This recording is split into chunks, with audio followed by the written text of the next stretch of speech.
देश में जब आज राजपथ कर्तव्य पथ के नए रूप में देश के सामने आ चुका है, तब एक कर्तव्य पथ पर भारत के हर नेता, हर दल को चलना जरूरी है।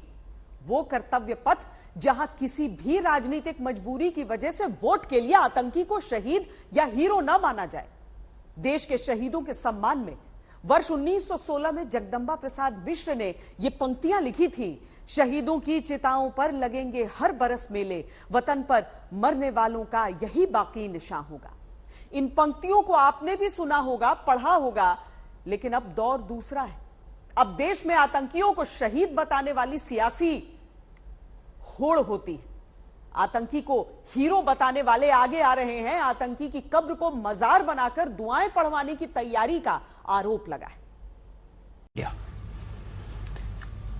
And to do all those things which harms government of India and people of government, people of India, be it a Muslim or Hindu, it is not their concern. They are just interested in creating trouble in India. Pakistan के इशारे पर मुंबई को दहलाने में शामिल रहा याकूब मेमन का ये video आपने देखा, जिसने अपने भाई टाइगर मेमन और दूसरे आतंकवादियों के साथ मिलकर 1993 के मार्च महीने में 12 तारीख को धमाकों से मुंबई को दहलाया। 200 से ज्यादा लोगों ने इस बम ब्लास्ट में जान गंवाई। मुंबई में 12 धमाके करने वालों में एक रहा याकूब मेमन। 22 साल बाद 2015 में फांसी पाता है। लेकिन मुंबई धमाकों के 29 साल बाद याकूब मेमन को फांसी के 7 साल बाद आतंकी की कब्र पर सियासत की मजार का विवाद खड़ा हो गया है।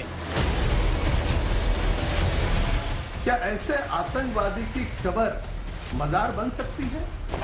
एक आतंकवादी का स्मारक ये हिंदुस्तान मान्य नहीं करता। जेव्हा ह्याचं दफन झालं किंवा हे अतिरेकीला जेव्हा फाशी दिली आणि एवढे मान सन्मानाने दफन झालं, तेव्हा सरकार कोणाचं होतं? हम याकूब मेमन के लिए कोई सिंपैथी नहीं है। कोई आदमी किसी के लिए जान दे, सबसे कीमती चीज जो है वो जान है, और जो जान का नजराना देता है किसी मकसद के लिए, चाहे उसको मकसद सही हो और गलत हो, मैं उसकी इज्जत करता हूँ। भाजपा को इसका जवाब देना चाहिए कि उन्होंने याकूब मेमन की बॉडी उसके परिवारजनों को क्यों दी। भारतीय जनता पार्टी बार बार दिखाना चाहती है कि शिवसेना हिंदू विरोधी पार्टी है। भारत के नागरिकों पर हमला करने वाले धमाके के दोषी की कब्र पर सियासत की एक उदाल चलाने की वजह मुंबई के इसी कब्रिस्तान के भीतर है, जिसका नाम है बड़ा कब्रिस्तान। ये जामा मस्जिद ऑफ बॉम्बे ट्रस्ट के अधीन आता है, जिसमें और भीतर आने पर 8 एकड़ में फैले बड़ा कब्रिस्तान के अंदर यहाँ आतंकी याकूब मेमन और उसके घर के 3 लोगों की कब्र है, जिसके चारों तरफ मार्बल से तैयार किया हुआ चबूतरा दिखता है। यहाँ हेलोजन लाइट लगी है। आतंकी याकूब और उसके घर वालों की कब्र के एक तरफ मार्बल से घिरे चबूतरे के किनारे सदाबहार का पौधा लगा है। यहाँ एक बॉक्स नुमा घेरे में दिया चल रहा है। बीजेपी का आरोप है कि आतंकवादी याकूब मेमन की कब्र को मजार बनाकर आगे इबादत की जगह बनाने की तैयारी कर दी गई है। इस आरोप के साथ बीजेपी नेताओं का दावा ये कि जहां आतंकवादी याकूब मेमन की कब्र के चारों तरफ पहले कच्चा था, वहां अब मार्बल लगाकर घेरा पक्का कर दिया गया। दावा ये आतंकी की कब्र के पास जहां पहले सब कुछ सामान्य था, वहां वीवीआईपी ट्रीटमेंट के साथ कब्र के किनारे एलईडी लाइट और कब्र के पास हेलोजन लाइट लगा दी गई है।